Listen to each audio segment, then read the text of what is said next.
Good morning Bharat. Good morning Bharat देख रहे हैं आप। मैं हूं आपके साथ प्रिया से। रुक करते हैं खबरों की ओर। पहली खबर हमारी अमेरिका की राजधानी में झड़प हो गई। अमेरिका संसद में ट्रंप समर्थकों की घुसपैठ से पुलिस में झड़प के में 4 की मौत हो गई और वहीं राजधानी में कर्फ्यू लगा दिया गया। अमेरिका के निवर्तमान राष्ट्रपति डोनाल्ड ट्रंप के हजारों समर्थक वहां की संसद कैपिटल परिसर में घुस गए। पुलिस के साथ उनकी झड़प हुई जिसमें 4 लोगों की मौत हो गई। कई लोग घायल भी हुए। इस घटनाक्रम के कारण नए राष्ट्रपति के रूप में जो बाइडेन के नाम पर मोहर लगाने की संवैधानिक प्रक्रिया में बाधा पहुंचा है। हालात काबू होने पर कई घंटों के बाद कार्रवाई दोबारा शुरू कर प्रक्रिया पूरी की गई। वहीं कांग्रेस के सदस्य बुधवार को इलेक्टोरल कॉलेज वोट को गिनती कर रहे थे। इसी दौरान बड़ी संख्या में ट्रंप के समर्थक सुरक्षा व्यवस्था को ध्वस्त करते हुए कैपिटल परिसर में घुस गए। पुलिस को इन प्रदर्शनकारियों को काबू करने की काफी मशक्कत करनी पड़ी। इन हालात में प्रतिनिधि सभा और सीनेट तथा कैपिटल को बंद कर दिया गया।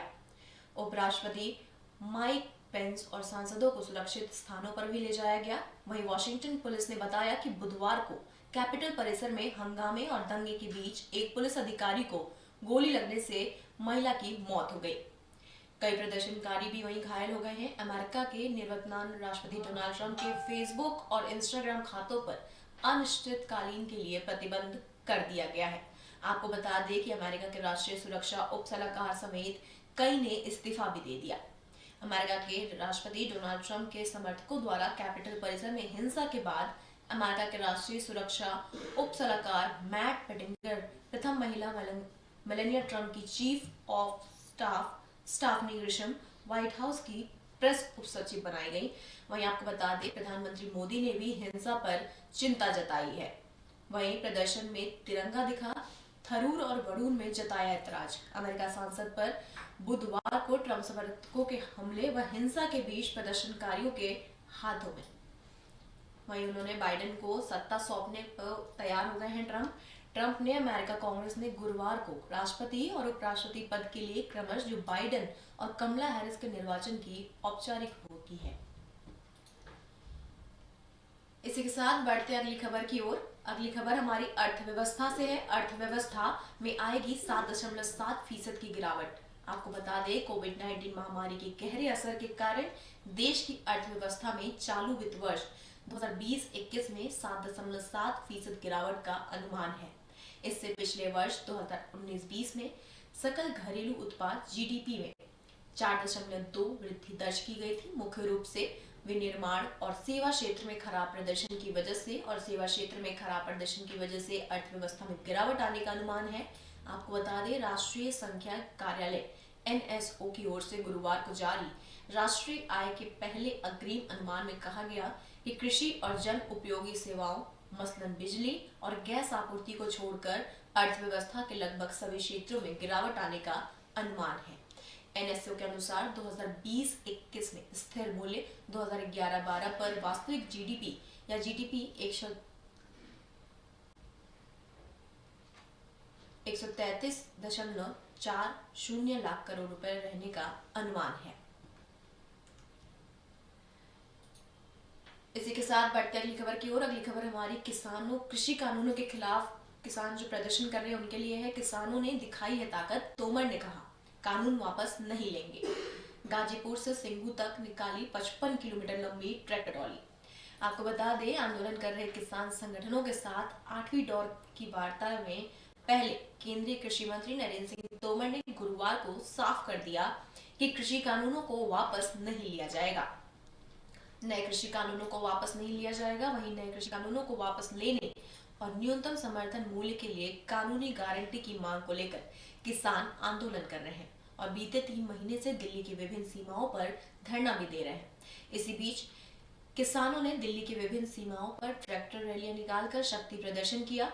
आंदोलनरत किसान समूह ने 8वें दौर की बातचीत से पहले शक्ति प्रदर्शन को गणतंत्र दिवस की तैयारी बताते हुए सरकार को चिताया कि शुक्रवार को उनकी मांगे नहीं मानी गई तब भी वे पीछे नहीं हटेंगे। केंद्र और प्रदर्शनकारी किसानों के बीच शुक्रवार को 8वें राउंड की वार्ता होने वाली है। इससे एक दिन पहले केंद्रीय कृषि मंत्री नरेंद्र सिंह तोमर ने कहा कि सरकार 3 नए कृषि कानूनों को वापस लेने के अलावा किसी भी प्रस्ताव पर विचार करने को तैयार है। हालांकि किसानों की केंद्र सरकार से एक मुख्य मांग नए कृषि कानूनों को वापस लेने की है। आंदोलनरत किसान संगठनों के प्रतिनिधियों से वार्ता कर सरकार की ओर से खाद्य मंत्री पीयूष गोयल और वाणिज्य राज्य मंत्री सोम प्रकाश के साथ नेतृत्व कर रहे थे। तोमर ने कहा कि वो अभी भी कह सकते हैं कि 8 जनवरी को विज्ञान भवन में बैठक होगी। रैली में पहली बार एक दूसरे से मिले किसान।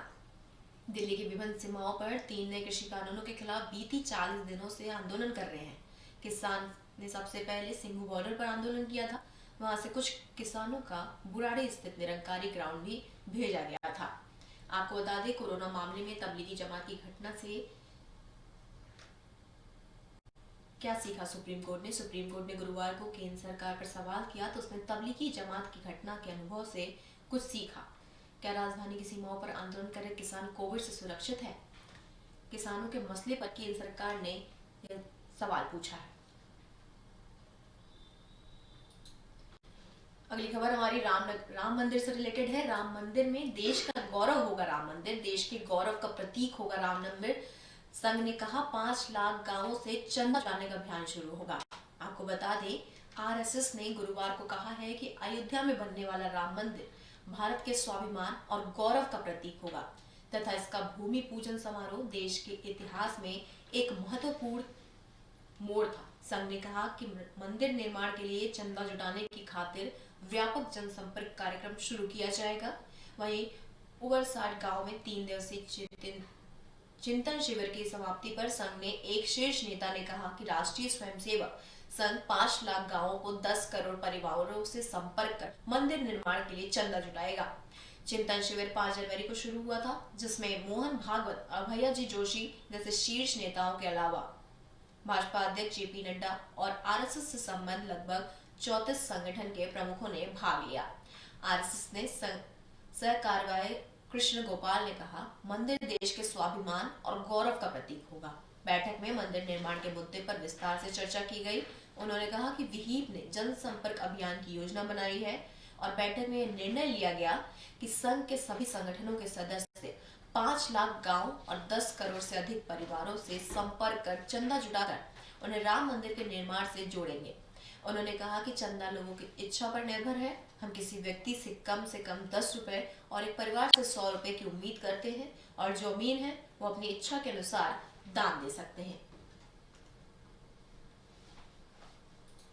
अगली खबर हमारी कोरोना से रिलेटेड है। कोरोना के आंकड़े आपको बताते हैं। कोरोना से मुक्त हुए लोगों की संख्या 1 करोड़ के पार पहुंच गई है। केंद्रीय स्वास्थ्य मंत्रालय ने गुरुवार को कहा कि देश में संक्रमण से ठीक होने वाले लोगों की संख्या 1 करोड़ के पार हो गई है। इसी के साथ भारत ने कोरोना के खिलाफ लड़ाई में एक बड़ा मील का पत्थर पार कर लिया है। 24 घंटे की अवधि में 19,590 मरीजों को ठीक होने के बाद छुट्टी दी गई। इससे पहले ठीक होने वाले मरीजों की कुल संख्या बढ़कर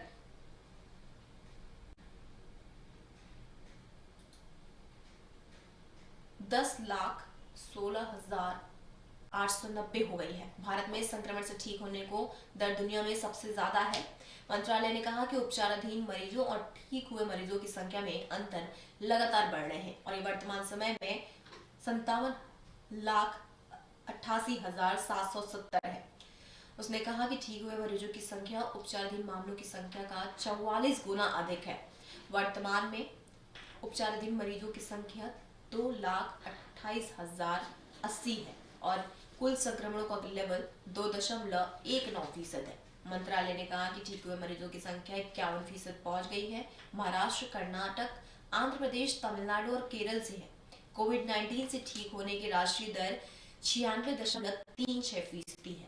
सभी राज्यों और केंद्र शासित प्रदेशों में ठीक होने की दर 90% से भी अधिक है। आपको बता दें, मंत्रालय ने कहा है कि भारत में मरीजों की ठीक होने की दर दुनिया में सबसे अधिक है।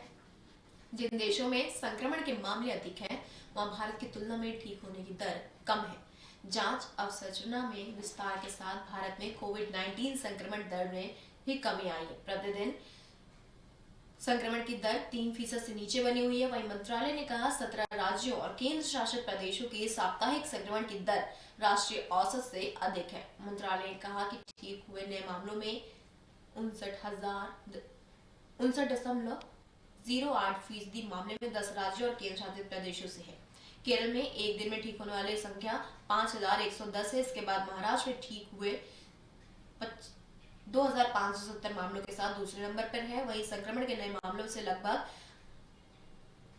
83.88% मामले 10 राज्यों और केंद्र शासित प्रदेशों के हैं। अगली खबर हमारी बर्ड फ्लू से रिलेटेड है। बर्ड फ्लू का जायजा लेने केरल पहुंची केंद्रीय टीम। आपको बता दें, अल्पुया और कोटायम जिलों में बर्ड फ्लू संकट के मद्देनजर हालत का जायजा लेने के लिए केंद्र की 3 सदस्यीय टीम गुरुवार को यहां पहुंची। आधिकारिक सूत्रों ने बताया कि टीम में केंद्रीय स्वास्थ्य मंत्रालय की जन स्वास्थ्य विशेषज्ञ डॉक्टर रुचि जैन, राष्ट्रीय विषाणु विज्ञान संस्थान पुणे के वैज्ञानिक डॉक्टर शैलेश पवार और राम मनोहर लोहिया अस्पताल दिल्ली के डॉक्टर अनित जिंदल शामिल हैं। टीम ने कहा, यहां जिला प्रशासन के साथ हालात पर चर्चा की गई। बाद में टीम कारुवत्ता रवाना हो गई, जहां बर्ड फ्लू के काफी मामले सामने आए हैं। राज्य सरकार के बयान के अनुसार बर्ड फ्लू को नियंत्रित करने के लिए बतखों और मुर्गों सहित 59,000 से ज्यादा पक्षियों को बुधवार को अल्पुया और कोटायम जिलों में मार दिया गया।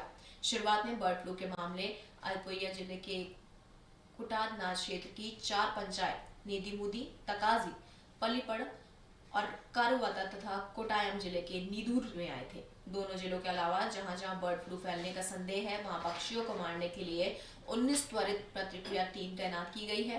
राज्य के पशुपालन मंत्री के राजू ने कहा कि बर्ड फ्लू वायरस के अभी तक मनुष्यों में आने की कोई सूचना नहीं है। प्रशासन ने प्रभावित क्षेत्रों में पक्षियों की मांस और अंडा खाने पर प्रतिबंध लगा दिया है।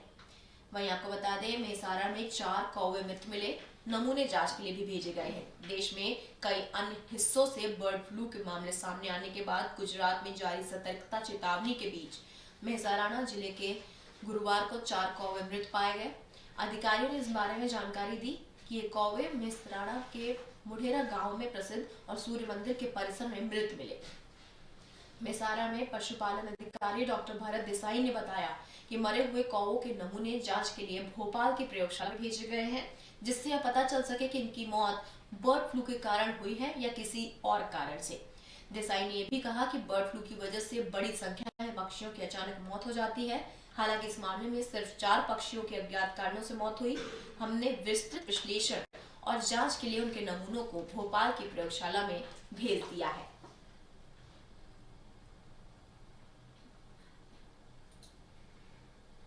लालू प्रसाद की सुनवाई आज होगी। इस खबर के बारे में चर्चा करते हैं विस्तार से। राष्ट्रीय जनता दल अध्यक्ष लालू प्रसाद द्वारा जेल नियमावली का कथित उल्लंघन किए जाने के मामले में झारखंड हाईकोर्ट में शुक्रवार को सुनवाई होगी।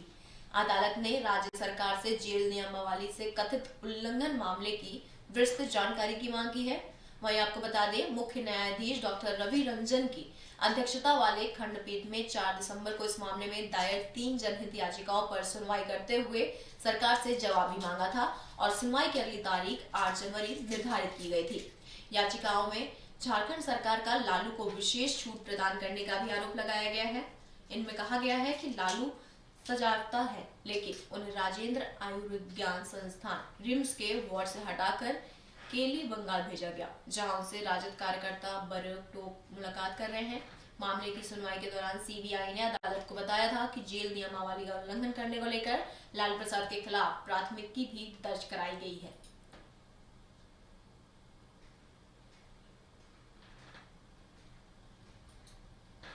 इसी के साथ बढ़ते अगली खबर की ओर। धर्म का अधिकार कोई बड़े अधिकार से बड़ा नहीं है। आपको बता दें, धर्म का अधिकार जीवन के अधिकार से बड़ा नहीं है, ऐसा कहना है हाईकोर्ट का। मद्रास हाईकोर्ट ने राज्य सरकार को निर्देश दिया है कि वह तमिलनाडु स्थित एक मंदिर में कोविड-19 प्रोटोकॉल से समझौता किए बिना धार्मिक रस्मों के आयोजन की संभावना तलाश कर रहे हैं। कोर्ट ने कहा कि धर्म का अधिकार जीवन के अधिकार से बड़ा नहीं है। मुख्य न्यायाधीश संजीव बनर्जी ने बुधवार को एक जनहित याचिका पर सुनवाई करते हुए टिप्पणी भी की है। धार्मिक रीति रिवाज जनहित तथा जीवन के अधिकार का विषय होना चाहिए। उन्होंने कहा, धर्म का अधिकार जीवन से अधिकार से बड़ा नहीं है। यदि सरकार को महामारी की स्थिति में कदम उठाना है तो हम हस्तक्षेप नहीं करेंगे। न्यायमूर्ति बनर्जी और न्यायमूर्ति सेंथिल राममूर्ति की प्रथम पीठ ने राज्य सरकार को निर्देश दिया कि वह जिला स्थित श्री रंग स्वाथ नामी मंदिर में कोविड-19 प्रोटोकॉल और जन स्वास्थ्य से समझौता किए बिना उत्सवों और रस्मों के आयोजन की संभावना तलाश कर रहे हैं। अदालत ने सरकार को इस संघर्ष में धार्मिक नेताओं के साथ विमर्श करने वाला एक विस्तृत रिपोर्ट दायर करने के भी निर्देश दिए और मामले की सुनवाई 6 हफ्ते के लिए स्थगित कर दी गई है। ब्रिटेन की उड़ानों पर पाबंदी लगाने को कहा है, ऐसा कहना है अरविंद केजरीवाल का। अरविंद केजरीवाल ने कहा है ब्रिटेन की उड़ानों पर पाबंदी को और बढ़ाया जाए। दिल्ली के मुख्यमंत्री अरविंद केजरीवाल ने गुरुवार को ब्रिटेन में कोविड-19 की अत्यंत गंभीर स्थिति के मद्देनजर केंद्र सरकार से भारत और ब्रिटेन के बीच उड़ानों पर रोक को 31 जनवरी तक बढ़ाने का अनुरोध किया है। केजरीवाल ने ट्वीट कर कहा कि केंद्र ने यूके की हवाई फ्लाइट पर रोक हटाने और ब्रिटेन की उड़ानें शुरू करने का फैसला किया है। ब्रिटेन में अत्यंत गंभीर स्थिति के मद्देनजर केंद्र सरकार से पाबंदी को 31 जनवरी तक बढ़ाने का अनुरोध करता हूँ। मुख्यमंत्री ने कहा कि कोरोना की स्थिति को नियंत्रित करने में लोगों को काफी मुश्किलें आई हैं। ब्रिटेन में कोरोना की स्थिति बहुत गंभीर है। अब रोक क्यों हटाई जा रही है और हमारे लोगों में खतरा क्यों डाला जा रहा है? ज्ञात होता है कि ब्रिटेन में कोरोना संक्रमण के नए स्वरूप के मामले आने के बाद भारत में दोनों देशों के बीच 23 दिसंबर से 7 जनवरी तक सभी यात्री उड़ानों को स्थगित कर दिया गया था। अब तक राष्ट्रीय राजधानी में कोरोना के नए स्वरूप से संक्रमण के 9 मामले सामने आ चुके हैं। आपको बता दें ब्रिटेन से आए लोगों और उनके संपर्क में आने वालों की जांच में अब तक 66 लोग संक्रमित मिल चुके हैं। वहीं मुख्यमंत्री ने अब प्रतिक्रिया उस समय दी जब नागर विमान मंत्री हरदीप पुरी ने शनिवार को कहा था कि भारत से ब्रिटेन के बीच उड़ानें 6 जनवरी से बहाल होंगी, जबकि ब्रिटेन से भारत के लिए उड़ानों का संचालन 8 जनवरी से आरंभ होगा। इस मामले में हरदीप सिंह पुरी ने ट्वीट किया था कि हर सप्ताह 30 उड़ानों का परिचालन होना है और भारत और ब्रिटेन की 15-15 उड़ानें होंगी। आपको बता दें यह कार्यक्रम 23 जनवरी 2021 तक लागू रहेगा। बाद में स्थिति की समीक्षा के बाद उड़ानों के फेरों को बढ़ाने पर भी विचार किया जाएगा। मेडिकल कॉलेज जल्द ही खुलेंगे, ऐसा कहना है हमारी दिल्ली सरकार का। आइए बढ़ते हैं इस खबर के बारे में विस्तार से। दिल्ली सरकार के मेडिकल कॉलेज जल्द खुलेंगे। इन कॉलेजों को खोलने के लिए दिल्ली सरकार ने मंजूरी दे दी है। आपको बता दें सरकार ने इस बाबत आदेश जारी किए हैं। गुरुवार को दिल्ली के स्वास्थ्य मंत्री सत्येंद्र जैन ने ट्वीट कर ये जानकारी दी। उन्होंने कहा कि दिल्ली में कोरोना मामले में आई कमी को देखते हुए दिल्ली में मेडिकल कॉलेज खोलने का फैसला लिया गया है। यह आदेश तत्काल प्रभाव से लागू किए गए हैं। वहीं दिल्ली सरकार के स्वास्थ्य विभाग के विशेष सचिव SM अली ने कॉलेज खोलने के संबंधित में आदेश भी जारी किए हैं। आदेशों में कहा गया है कि कॉलेज खुलने के बाद सभी जगहों पर सख्ती से कोरोना संबंधित नियमों का पालन किया जाएगा। MBBS व BD प्रथम वर्ष के विद्यार्थियों के कॉलेज खुलने को बुलाया गया और 1.5 से 2 माह के अंदर शिक्षण प्रशिक्षण कार्यों को पूरा किया जाएगा। साथ ही अंतिम वर्ष के विद्यार्थियों को भी कॉलेज आने की अनुमति रहेगी। वहीं आदेशों में यह भी बताया गया है कि अंतिम वर्ष के छात्र जो अपनी परीक्षाएं पूर्ण कर चुके हैं और उत्तीर्ण हुए हैं उनको भी परीक्षण का मौका दिया जाएगा। इसके बाद द्वितीय वर्ष के विद्यार्थियों के लिए प्रक्रिया शुरू की जाएगी। इन आदेशों की प्रति अतिरिक्त सचिव स्वास्थ्य और परिवार कल्याण समेत सभी संबंधित अधिकारियों को भी भेजी गई। आपको बता दें दिल्ली में कोरोना काल में लगी रोक के बाद से ही इन कॉलेजों का शिक्षण व प्रशिक्षण एहतियात के तौर पर बंद कर दिया गया था।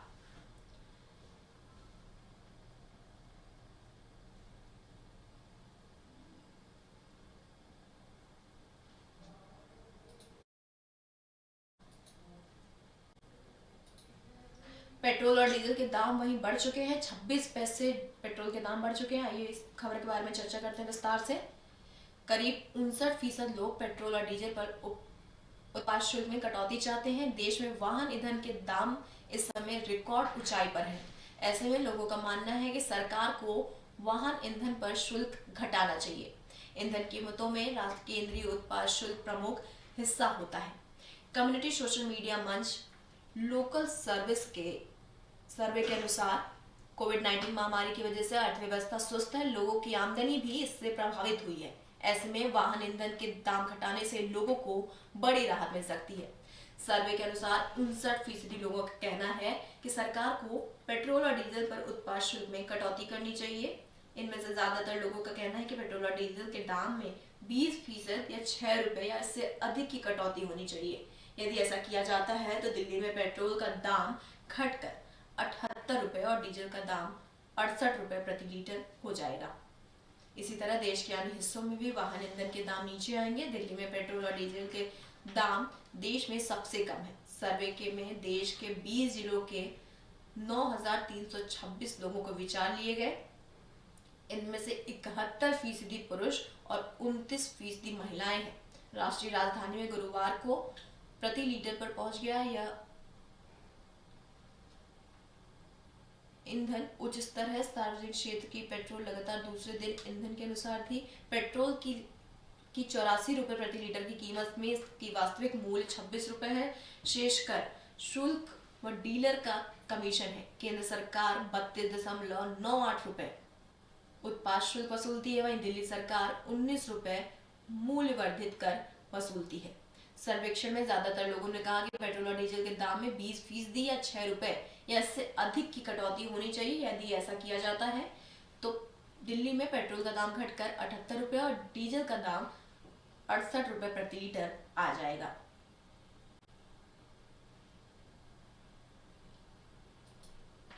बढ़ते अगली खबर की ओर। सोनिया गांधी ने पेट्रोल और डीजल के शुल्क को वापस करने की मांग की है। आपको बता दें कि कांग्रेस अध्यक्ष सोनिया गांधी ने पेट्रोल और डीजल की कीमतों में बढ़ोतरी को लेकर गुरुवार को केंद्र सरकार पर निशाना साधा और कहा कि इन दोनों पेट्रोलियम उत्पादकों पर उत्पाद शुल्क को कम करके यूपीए सरकार के समय की दरों को बराबर किया जाए ताकि देश के लोगों को राहत मिल सके। उन्होंने सरकार से एक बार फिर आग्रह किया कि तीनों केंद्रीय कृषि कानूनों को निरस्त करने की किसानों की मांग भी स्वीकार की जानी चाहिए। सोनिया ने एक बयान में कहा कि आजाद भारत के इतिहास में पहली बार देश चौराहे पर खड़ा है। एक और देश का अन्नदाता पिछले 44 दिन से दिल्ली की सीमाओं पर जायज मांगों के समर्थन में डटा है। वहीं देश की निरंकुश भाजपा सरकार गरीब किसान व मध्यम वर्ग की कमर तोड़ने में जुटी है। उन्होंने कहा कि कोरोना की चौतरफा मार से ध्वस्त अर्थव्यवस्था के बीच केंद्र सरकार अपना खजाना भरने के लिए आपदा को अवसर बनाने में लगी है। आपको बता दें आज कच्चे तेल की कीमत $50.96 प्रति बैरल है, यानी मात्र 23.43 रुपए प्रति लीटर है। इसके बावजूद डीजल 84.38 रुपए और पेट्रोल 84.20 रुपए प्रति लीटर बेचा जा रहा है। ये पिछले 83 साल में सबसे अधिक है। कांग्रेस अध्यक्ष ने आरोप लगाया कि अंतर्राष्ट्रीय बाजार में कीमतें कम होने के बावजूद सरकार ने आम उपभोक्ता को इसका लाभ देने की बजाय उत्पाद शुल्क में बेतहाशा बढ़ोतरी करके मुनाफा वसूली के सारे रिकॉर्ड तोड़ दिए। पिछले 6.5 सालों में केंद्र सरकार ने उत्पाद शुल्क बढ़ाकर लगभग 19 लाख करोड़ रुपए आम जनता की जेब से वसूले हैं। सोनिया के मुताबिक गैस सिलेंडर के दामों को भी भाजपा सरकार ने बेतहाशा बढ़ाकर घर का बजट बिगाड़ा है। उन्होंने कहा कि मैं सरकार से मांग करती हूं कि वे पेट्रोल और डीजल के उत्पाद शुल्क की दरें यूपीए सरकार के समान करें और त्रस्त जनता को तत्काल राहत प्रदान करें। मैं सरकार से तीनों खेती कानूनों को भी तत्काल रद्द करके किसानों की सभी मांगों को पूरी करने की आग्रह करती हूं। वहीं सार्वजनिक क्षेत्र की तेल कंपनियां द्वारा लगातार दूसरे दिन कीमतों में बढ़ोतरी करने के बाद राष्ट्रीय राजधानी में पेट्रोल की कीमत 84.2 रुपए प्रति लीटर हो गई है, जो अब तक का उच्चतम स्तर है। तेल विपणन कंपनियों की मूल्य अधिसूचना के अनुसार गुरुवार को पेट्रोल की कीमत 23 पैसे लीटर और डीजल की कीमत में 26 पैसे प्रति लीटर की बढ़ोतरी की गई है।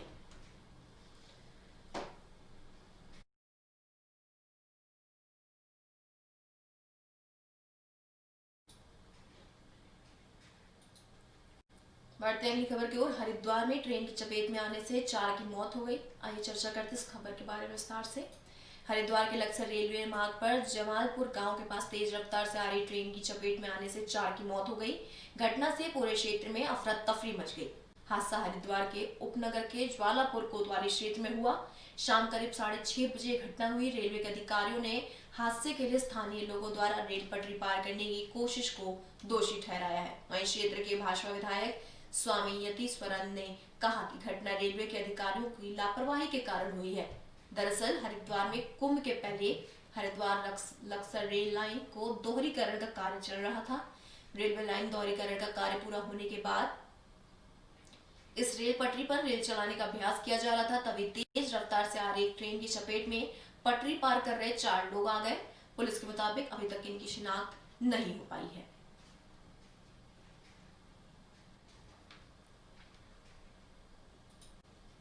बढ़ते अगली खबर की ओर। नीरव मोदी की बहन और बहनोई बने हैं गवाह। चलिए इस खबर के बारे में चर्चा करते हैं विस्तार से। ईडी ने कहा नीरव की संपत्ति जब्त करवाने में मदद करेंगे। भगौड़े हीरा कारोबारी नीरव मोदी की बहन और बहनोई लगभग 2 अरब डॉलर के पंजाब नेशनल बैंक घोटाले में सरकारी गवाह बन गए हैं। प्रवर्तन निदेशालय ईडी ने गुरुवार को यह जानकारी दी कि नीरव के बहन व बहनोई उनकी संपत्ति जब्त करवाने में मदद करेंगे। आपको बता दें, पंजाब नेशनल बैंक पीएनबी में धन संशोधन मनी लॉन्ड्रिंग मामले में ईडी फिलहाल लंदन की जेल में बंद नीरव मोदी, उसके रिश्तेदार मेहुल चौकसी और अन्य के खिलाफ जांच कर रही है। आपको बता दें, हीरा कारोबारी की छोटी बहन पूर्वी मोदी बेल्जियम की नागरिक हैं, वहीं उनके पति मयंक मेहता ब्रिटिश नागरिक हैं।